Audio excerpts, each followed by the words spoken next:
Oh, sweet. Hey. Okay. So, can you hear me? Excellent. Yeah. All right. So Joe and I are going to do this impromptu debate here. Capitalism is structurally unable. I think I've spelled capitalism wrong. Shit. Okay. Okay. Whatever. Government intervention. So maybe it's just the inner Australian coming out of me. Obviously, we have significant intervention in our healthcare system, and I'm going to explain why I think there are a few structural reasons as to why capitalism can't do it. So by itself. So the first is that the way I see it is that capitalism functions on the idea that once you introduce monetary incentives to make like profit incentives to provide a certain good, then naturally things like competition and supply will open up for that good, thus maximizing people's ability to access it. I think there are a few features of healthcare as a good which make it uniquely poor for this system. The first is infinite demand. Unlike most goods, like a lot of goods you can go without. So I think the ability to withhold purchase is somewhat essential in a capitalistic system because in theory, if the amount of providers becomes small enough, as and natural monopolies do tend to form, particularly around things like healthcare, where often it's insurance based, and you get economies of scale, and the more clientele you have increases your profit margins. What I think tends to happen is that unless there's the ability to effectively boycott your purchase and refuse to purchase, then there's an incentive on all of the providers to just raise prices because they know they will never truly be punished for that. Whereas, say for example, something like chips, people can just go, well, fuck it, I'll grab popcorn, right? And so you get like an alternate in. Whereas there's no real alternative to healthcare. It's just kind of like you die. So it's not pretty much like a captive market. That's the first one. I do have other ones, but we'll go one by one. So I'll toss it over to Joe to hear his thoughts. Hey, thank you. Yeah, this is a very short time frame that we jumped into this. So first thing I'm going to say, my first argument is that there's already basic market forces that deal with healthcare. So it's kind of something that already happens. What government intervention there is something that can be looked at as one, it intervenes in paperwork, right? It intervenes in how doctors do their job, and it intervenes in the overall processing, which goes back to the paperwork. But healthcare in general, it doesn't really intervene in, and I think that precedent something we need to look at. And I do want to talk about, so you say that it has an infinite demand. I actually disagree with that. Some things in healthcare have infinite demand, right? So if I have cancer, I have an infinite demand to get better. But if I have a cold, I have a choice to go to the doctor. I don't have to. It's not a life or death situation. So I think boiling the debate down to, like you said, you have no other choice. You're going to die. I think healthcare is a little bit more than cancer, HIV, and I don't know, some other crazy stuff that we've seen on House. Passing it back to you. Okay, cool. So I'll do one piece of rebuttal and then I'll address my demand point. The first thing is that you claim that market forces already deal with healthcare sufficiently. And so therefore, I guess you're talking about the United States. There's been proof that the motion is wrong. I would suggest that the United States is not dealing with healthcare. And this has been, there's a reason it's been a huge election issue, uncharacteristically, compared to most countries in the United States for a long time, is that so many people are effectively rationed out because they can't afford it, or that their insurance is so terrible that it doesn't work out, or that just any form of healthcare, if they end up in the emergency room, ends up bankrupting them and their family for the rest of their life. I wouldn't call that dealing with healthcare. I suppose if that's the standard, then just there being no healthcare and people dying all over the place could also probably count as dealing with it. But I'm aiming my sights a little bit higher here. That this is the sort of the healthcare system I envision as dealing with healthcare is one which politically is people aren't frequently agitated by, that people kind of are happy or for the most part. Obviously, there will always be some unsettlement, but not as much as exists in the United States right now. The second point was about you addressing my demand point. So I've got to mention my last speech, but I'll do it now. Obviously, when government intervenes and provides like a public option, I'm not saying the government should monopolize healthcare, but like in Australia, where there's a public option and then there's a private, like kind of like the Cadillac model that, you know, the government provides, you know, like your bomb car, and then the Cadillac can offer you like a premium if you want to purchase it. It forces like a baseline of competition, and the government can set that at things which it already controls, like the minimum wage. So it can set like a public option at a rate which is in accordance with the standard of living, which the government also has, you know, some control over. And that's probably a good thing, because it means that other companies are always forced to compete with the public option. And if they want to make their prices higher, then they actually have to justify those higher prices with the natural improvement in the quality of their healthcare. You said that not all demand is infinite, and the example you gave is a cold.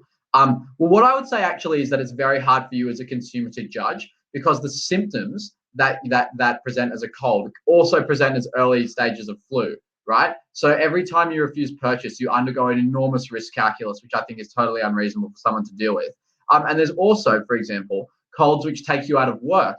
So that's not real. That, in a sense, is infinite demand, because if you're missing work all the time, that actually impairs your ability to gain income. Or maybe the colds, you know, maybe your kid has a cold, like a vulnerable, you know, individual, or like an elderly person in your care, where those colds can complicate very, very quickly. So even in the best example for you, the demand is still more infinite than you would think, because people don't want, they want to feel harshly morally obligated to take care of their kids. And with that, I'll pass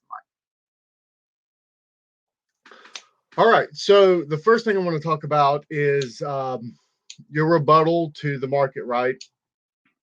So you look at American healthcare as proof to say that the market forces don't work. But here's the thing.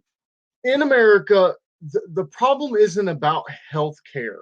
So this kind of gets muddied in a lot of the debates, and here in America especially, we throw around healthcare and health insurance and these terms interchangeably when they're not.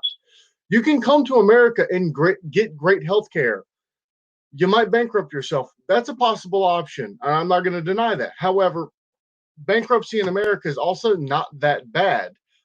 For instance, me and my wife, you know, we went through a lot of things. You're actually more familiar with this than other people, but it cost us a lot of money. However, it's not like there are people that are going to come get me for not paying it. They're just like, hey guys, you know, you can pay for this whenever you want to, and after 7 years my doctor's bills go away anyway. Now granted, that's a problem as a whole for the social net, but it's still within the market forces that we have already. Secondly, the public option and the private option, you said, forces competitions with rates. I think that's a great idea, but I don't think that that's unique to a government having to have the public and private option. I think if the government took an option where it said, hey guys, you have to compete, you need to set up a website that states this is your prices for this, and that competition would force prices down in the same manner that yours would. So I don't think that you need that. Next, the risk calculus. I don't agree with that, and I don't agree with that because, one, I don't think doctors are very good at what they do. That's a sad reality, right? So there was a study, Stephen Levitt, who's an economist at University of Chicago, actually was a part of this study. And what it did is they took Google and they took a doctor, and they did this for about 800 doctors. And then they sent in these patients, and they said, all right, so patient, I want you to Google your symptoms, and doctor, I want you to check this person out. Google was right 50% of the time. Doctors were right 50% of the time.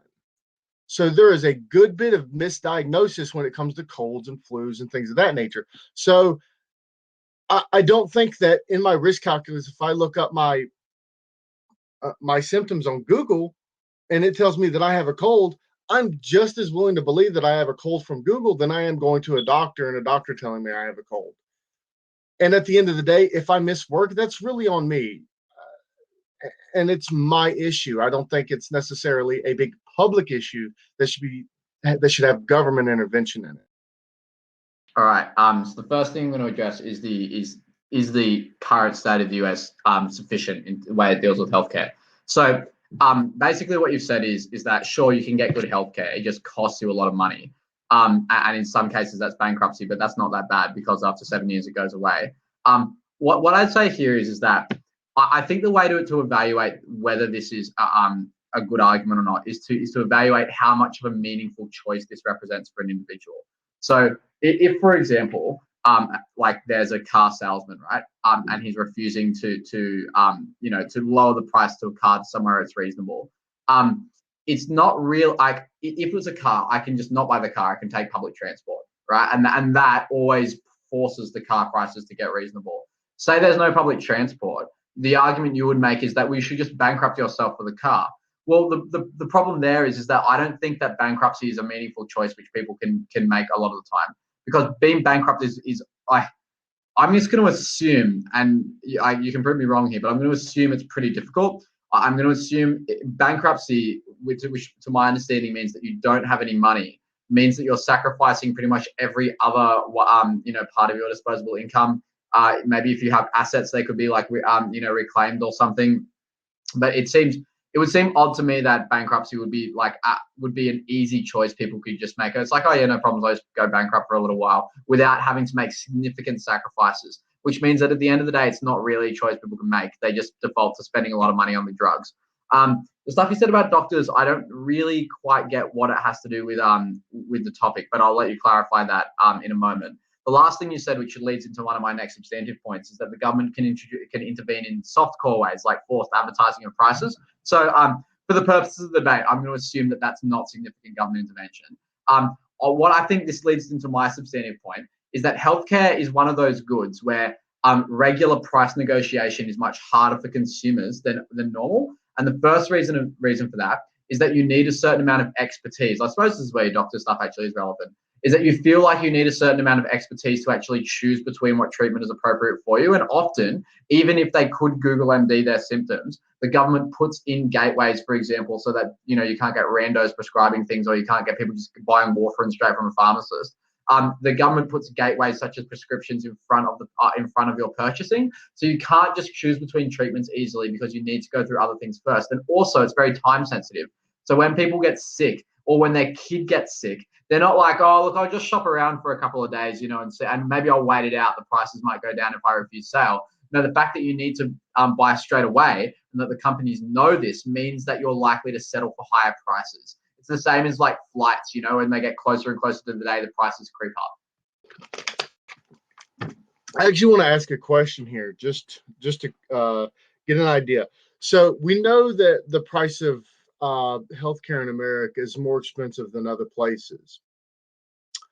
Now, one of the reasons why is that other places through single payer healthcare and those types can actually buy more in bulk than America gets. So would you agree that if other companies or other countries removed that barrier and didn't buy in bulk and had to buy per individual hospital, that it would be more expensive for that country as a whole when it comes to healthcare?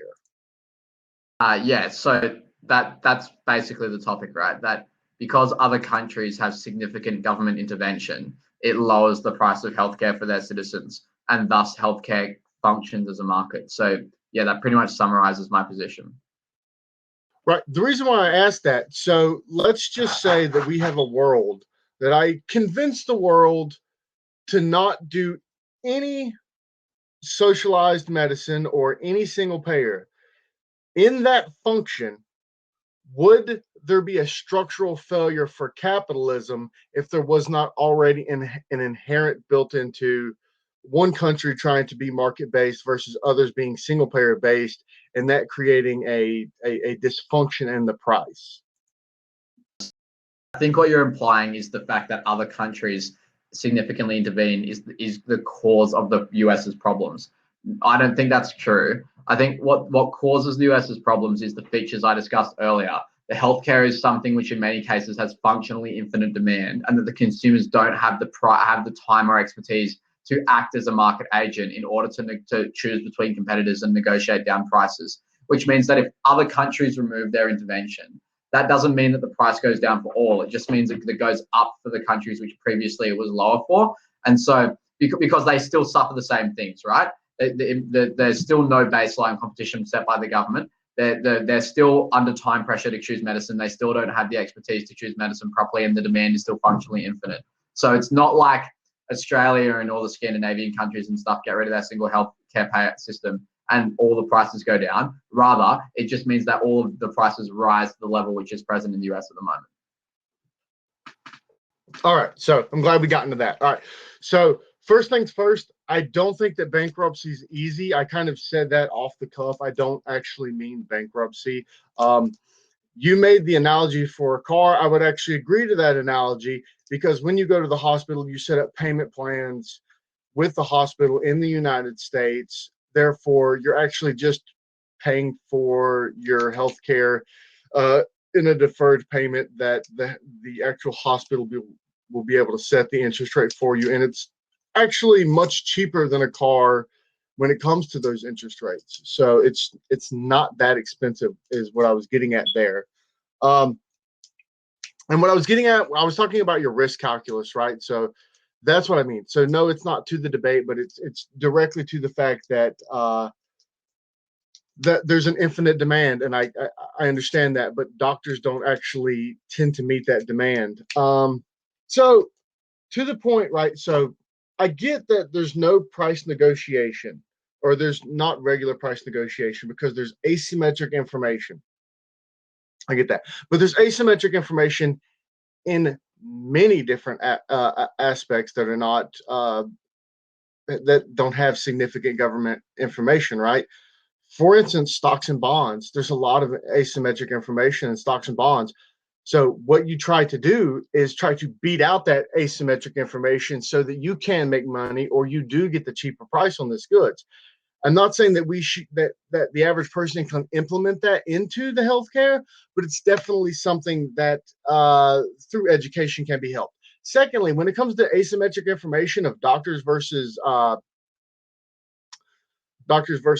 the person taking in the goods, that's just an inherent ethical problem that happens with healthcare. And I think I go back to the House, the TV show House. There's actually an entire episode that talks about, can an individual make a rational decision about their healthcare, especially when they're being told by a doctor that they should do this? I mean, it doesn't matter what system you have, that's still an inherent problem with asymmetric information between a doctor and the person receiving medicine. So I think that I really don't know how that's going to be fixed by socialized medicine, unless you have like boards being over this and saying whether or not that this seems good. But that also happens in the capitalist system. So I'm not 100% sure. I'd like some clarification on that. But yeah, there we go. That's the deal.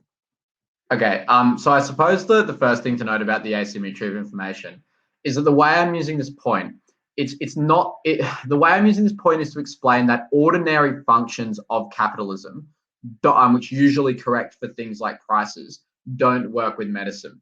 So for example, when you're buying like a car, and it's not just information, it's also time, right? So actually asymmetry is probably a better relationship. When you're buying a car, because there are things like public transport, and because like, you know, learning car features isn't as unpredictable and unknowable as the intricacies of your own health. People can afford to wait on purchase to pressure the supplier, who needs to make money now because of cash flow and whatnot, to lower prices in order to incentivize a quick buy. So that's why the way I'm using it with healthcare is to say that you don't have the luxury of just waiting to see if the pharmacy will lower their prices, because you need the medicine now, and they know you need the medicine now, so you're more likely to forego your like purchasing power as a consumer. The other aspect of the asymmetry of information is that you talked about how it's also a feature of things like stocks and bonds. I think this is a really interesting analogy for a few reasons. The first is that with stocks and bonds, the consent to risk, the consent to be a loser in order to fund the profits of the winners, is built into the system, where if you're a loser in the healthcare system, either you die because you waited out on purchasing hoping the price would go down, and it didn't, and you didn't get the medicine you needed, or you're a loser in the financial sense, in that you like just have to spend way too much on medicine, and that reduces all of your other liberties. And considering that like healthcare issues are often something which is like quite arbitrary as it lands on people. I don't think that qualifies as a functioning healthcare system if it like randomly punishes individuals who try to, for the sake of everyone else, act like a sensible consumer. So that's why I think, even though yes, it is analogous to stocks and bonds, when stocks and bonds fail people, that's acceptable because they consent to that failure when they enter the stock and bond market. Whereas people are forced into the healthcare market because they can't just pretend they're not sick. So they need to be protected from the ordinary risks which other markets will consent to. The other thing you had about hospital bills is that you said there's like payment plans to make them not that great, so make them not that bad. I think the first thing to note is that by the time you're in hospital, this already shows that the healthcare system in some cases has failed, because the most successful healthcare system keeps people out of hospital by encouraging them to buy preventative medicines and things before like they need to be into their room. Whereas like the US, for example, suffers at the moment because people are financially bullied into leaving, hoping that things get better by themselves and leaving it to the very last moment, that more people are forced into these payment plans. And so even if they're not that bad, it's still something that people are forced into, which is bad. Okay. So, okay, now I understand. So, sorry I didn't pick this up. So, the asymmetric information, it keeps you from being able to pressure the seller with waiting. Okay, so I get that, but I think overall we're kind of arguing on different points, because I don't see that asymmetric information is going to make that big of a difference on the price scale. I think that the capitalism, the moral system that's built into capitalism, would also help this problem. So I find it hard to believe that doctors who want to keep their patients alive and coming back are going to want to push their prices to the point where that the person's going to be at a life or death situation. So I don't think that there needs to be significant amount of government intervention, because I don't want you to die if I'm your doctor. I want you to come back. I also want you to be happy, so you'll be more willing to come back. I also want to keep my prices low enough that if something minor does come up, I'm like, hey, come on. My prices are really low. Come to me. Secondly, the stock to bonds, and that with stocks and bonds, you consent to the risk, but in healthcare, you're kind of forced into it by the problems that happen to you. And I agree with that, but I think overall, if you go into medicine, there's also an inherent risk, right? So, anyway, so let's move on to the next one. Hospital bills. They're bullied in the healthcare, and that the best healthcare should be preventive maintenance, and I agree that it should be preventative maintenance. So I'm not exactly sure how the government will implement stuff towards preventative maintenance more so than the market. You could say that a socialist regime would have people being healthy because they're less likely to overconsume on food. You're more likely to say that a socialist and communist government are more likely to force people to exercise, and therefore they'll be healthier and limit their ability to get fat, disgusting, and old and broken. However, there's still choice that needs to be weighed in this as a mechanism. I still want to have choice into what I do, which is something that we haven't really talked about. But I would like to choose some of these options. And I know that you said in the Australian you have the private option, and then you have the public option. What I'm saying is that for being bullied into the healthcare system, my plan would to be have the government intervene in the overall system, saying, hey, y'all need to set up price signals. And all right, yeah, so first thing, I'll go from bottom to top. So with the preventative stuff, I get the logical ad absurdum that the government could intervene as harshly as possible, but obviously, as you pointed out, then that you get a freedom trade-off, which isn't worth it.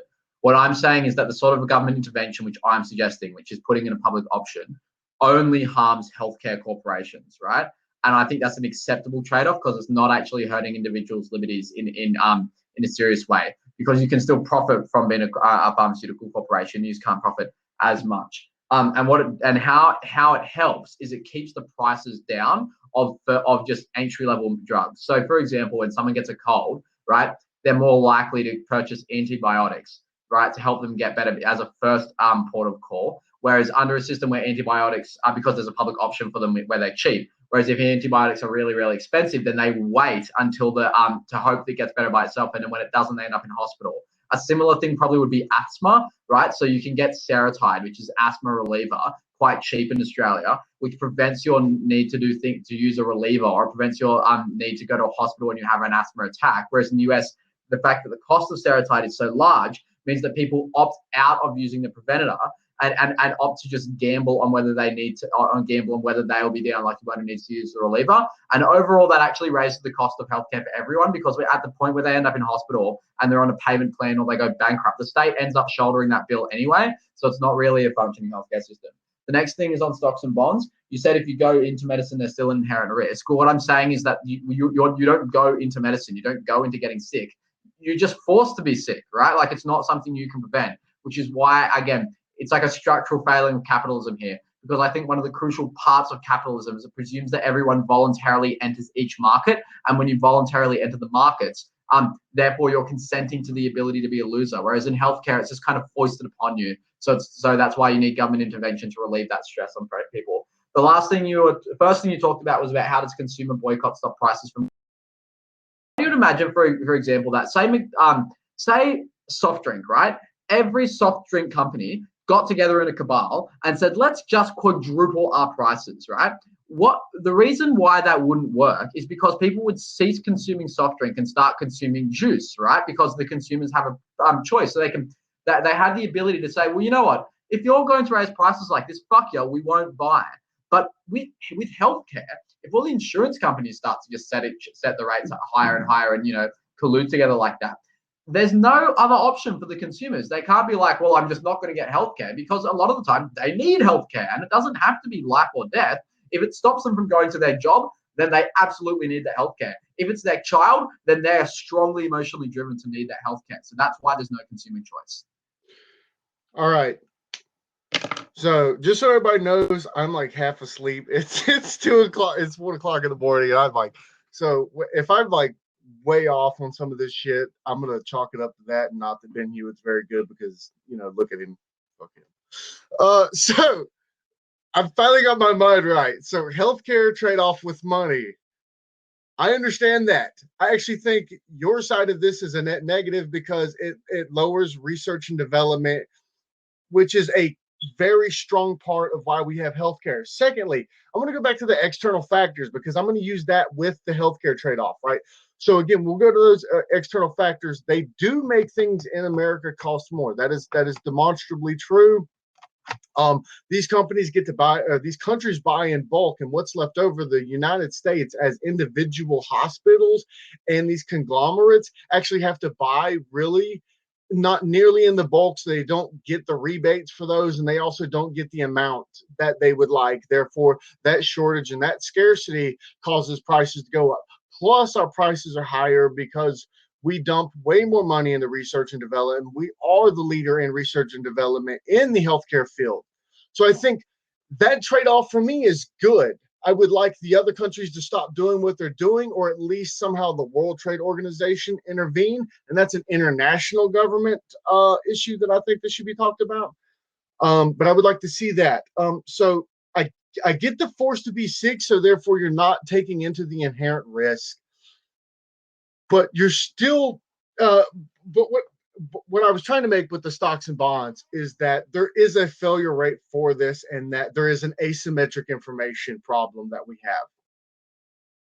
And I think the best way to do that is through consumer education into what the hospital does, things like Yelp and these other consumer advocacy agencies. They would be able to, one, start a new company. Therefore, that's a new company that's going to start up. So there's a profit mechanism there, saying, oh man, I got to get into this market real fast. That way that I can attract all these customers by telling them what is the good hospital, what is the bad hospital.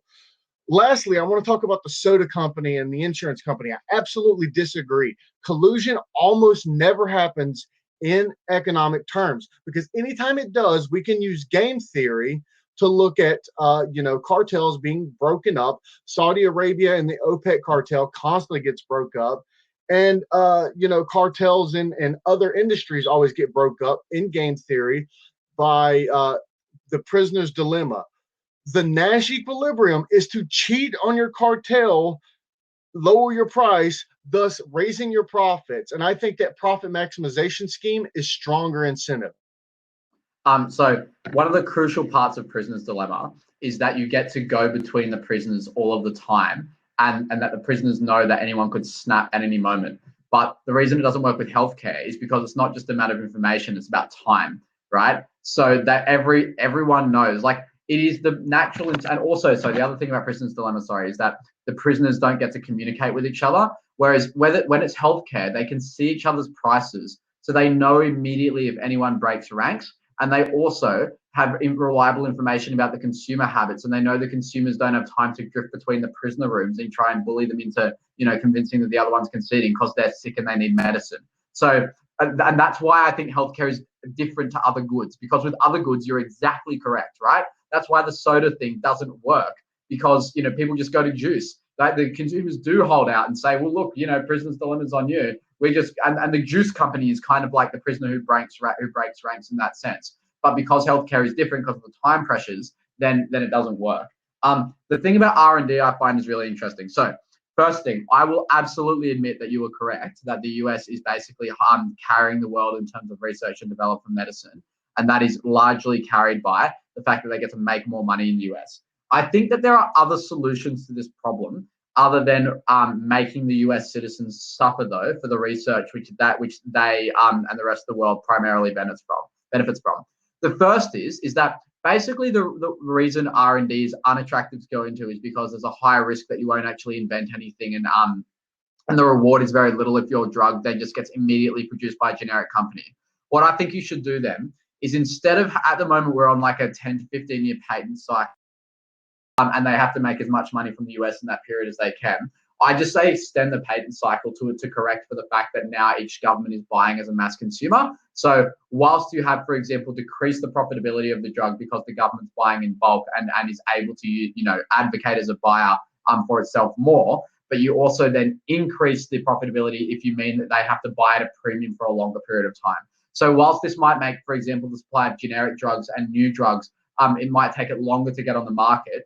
The fact that it fixes for all of the drugs that have already been invented is a trade-off I'm willing to accept. So it will likely, what it will do likely is mean that right now, all of the drugs which we already have invented, everyone will have greater access to, but it will take longer for people to get access to new drugs when they come out.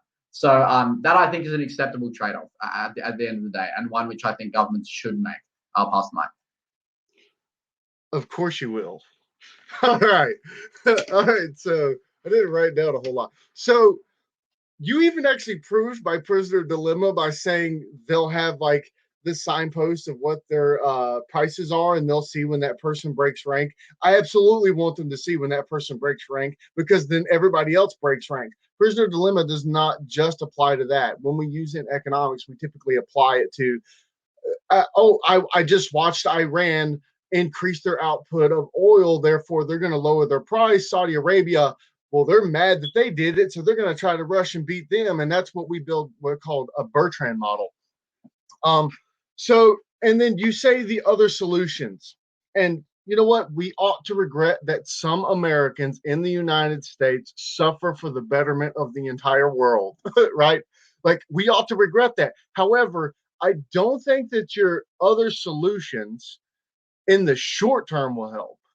And I think you kind of go with that in the long run, it would be better. But I also want to talk about what affirming the resolution here is. If my solution is sufficient as is for capitalism is structurally able to, then I think then we can negate the resolution that it's unable to, because it can. Is it the best solution? That might not be true, but I don't think it's a structural failure if something happens, if it's not the absolute perfect equilibrium. Because even in the other systems, you're going to have some disequilibrium, just maybe in a different part. One, capitalism lets people pick and choose whether they want to die based on the price. That's fine. In Canada, they'll get to pick and choose if you're going to die for you. You'll just go in front of the death committee. And I know people hate calling it that, and it is like this weird right-winger thing to beat on, but it's the same thing as the price mechanism there. So it's a matter of choice on that. So